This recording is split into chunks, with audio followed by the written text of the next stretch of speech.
Praise the Lord. मैं पहला Samuel और उसके 25 बाब और उसकी दूसरी आयत से आज वचन प्रचार कर रही हूँ। मुआन में एक पुरुष रहता था जिसका व्यापार कामरेल में था, और वह पुरुष बहुत धनी था, और वो उसकी 3000 भेड़े और 1000 बकरियां थी, और उस पुरुष का नाम नाबाल था, और उसकी पत्नी का नाम अबीगैल था। पुरुष तो कठोर था, बुरे बुरे काम करने वाला था, लेकिन उसकी जो पत्नी थी अबीगैल, वो बुद्धिमान थी और रूपवती थी। और वहीं पे जंगल में दाऊद था और अपने साथियों के साथ 600 लोगों के साथ, और दाऊद को पता लगता है कि वहाँ पे ऊन कतरा जा रहा है, भेड़ों का ऊन कतरा जा रहा है। तो दाऊद अपने लोगों को 10 जवानों को भेजता है नाबाल के पास, और पहले उसको आशीर्वाद देता है, पहले उसका हाल चाल पूछता है, तेरा कुशल क्षेम हो, अच्छे से रहे, तू चिरंजीव रहे हैं, और तेरा कल्याण हो, मतलब ब्लेसिंग भी देता है। कि अपने जवानों को कहता है कि ऐसे बोलना, और फिर उससे बोलना कि हमने जब तुम्हारे भेड़ बकरियां जंगल में होती थी तो हम लोगों ने रखवाली करी, और कोई चीज़ का तुम्हारे लोगों को हानि नहीं हुई, कोई जानवर इधर उधर नहीं हुआ, और हमने रखवाली करी। जो तेरा मन चाहे अपने दासों को और अपने बेटे दाऊद को दे दे। उसने कोई गिनती नहीं बोली, इतना दे, 2 दे, 4 दे, लेकिन उसने बोला जो तेरा जैसे तुझे ठीक लगे तू दे।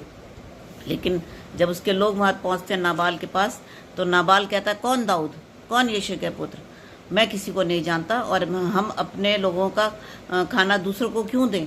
और गुस्सा करता है। ये लोग जब लौटते हैं अपने मालिक के पास, दाऊद के पास आते हैं, तो दाऊद को बताते हैं कि ऐसे ऐसे वो कह रहा था कि कौन दाऊद और कौन यिशै का पुत्र। दाऊद को बहुत गुस्सा आता है। दाऊद सोचता है हमने तो ये रखवाली करी और ये हमारे साथ इस तरह बिहेव कर रहा है। कहता है तैयार हो जाओ, सब अपनी तलवारें निकालो, और हम सुबह तक इसका कोई परिवार का कोई लड़का नहीं बचेगा, कोई नहीं बचेगा। और वो चल पड़ते हैं। अबीगैल के पास एक व्यक्ति, एक उसका सेवक होता है, जो आके अबीगैल को बताता है कि ऐसे ऐसे दाऊद के लोग आए थे और उन्होंने आशीष दी और खाने पीने की चीज़ें के लिए नाबाल से मांगा, और नाबाल ने उनको ललकारा। अब दाऊद वहाँ से चल पड़ा है, अपने लोगों को लेके आ रहा है, और अब खून खराबा होगा, लड़ाई होगी, और कोई नहीं बचेगा, दाऊद से कोई नहीं बच सकता।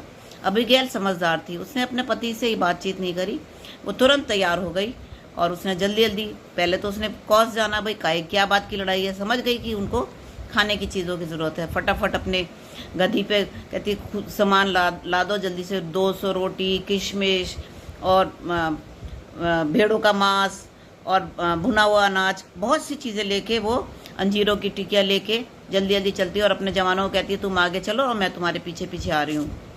और वो भी जा रही होती है।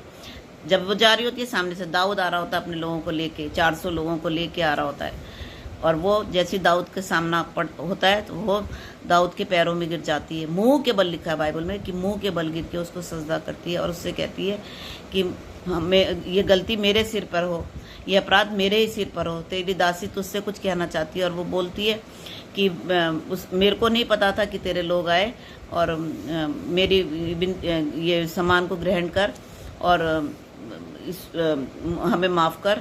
दाऊद से बहुत प्यार से बात करती है हर चीज़ से, और कहती है कि प्रभु, सबसे बड़ी आयत, अच्छी आयत इसमें लिखी है कि जैसा वो है मेरा आदमी नाबाल, वो तो मूर्ख है।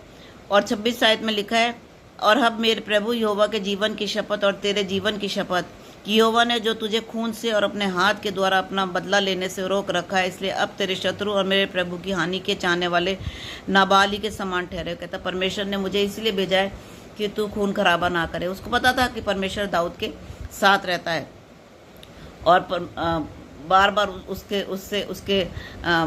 उसको बोलती है, दाऊद को समझाती है, और दाऊद उसकी बात को मान जाता है। और वो कहता है कि इज़राइल का परमेश्वर यहोवा धन्य है, जिसने आज के दिन मुझसे भेंट करने के लिए तुझे भेजा है, और मैं ये खून खराबा नहीं करने से परमेश्वर ने मुझे रोक लिया है। और वो उसकी चीज़ों को ग्रहण करता है, और उसको कहता है मैंने तेरी चीज़ों को ग्रहण कर, अब तू अपने घर जा सकती है। और वो चली जाती है। और जब अगले दिन अब जब घर जाती है तो देखती है वो तो उसका पति तो नशे में है, तो वो अगले दिन उसको बताती है सुबह उठ के कि ऐसा ऐसा होने वाला था, और दाऊद चल पड़ा था अपने लोगों को लेके, और हमारा पूरा परिवार ख़त्म हो जाता। और 10 दिन के अंदर अंदर नाबाल मर जाता है। जब नाबाल मर जाता है तो अब जब दाऊद को पता लगता है कि नाबाल अब दुनिया में नहीं है, तो दाऊद अपने लोगों को भेजता है कि अबीगैल जैसी स्त्री उसके पास होनी चाहिए। वो सोचता है इतनी समझदार बुद्धिमान स्त्री मेरे पास होनी चाहिए, और वो अपने लोगों को भेजता है कि वो अबीगैल को से बात करें, और अबीगैल अपनी 5 सहेलियों के साथ दाऊद की पत्नी होने के लिए चल पड़ती है। परमेश्वर इस वचन के द्वारा आप सबको बहुत आशीष और बरकत दे। Praise the Lord.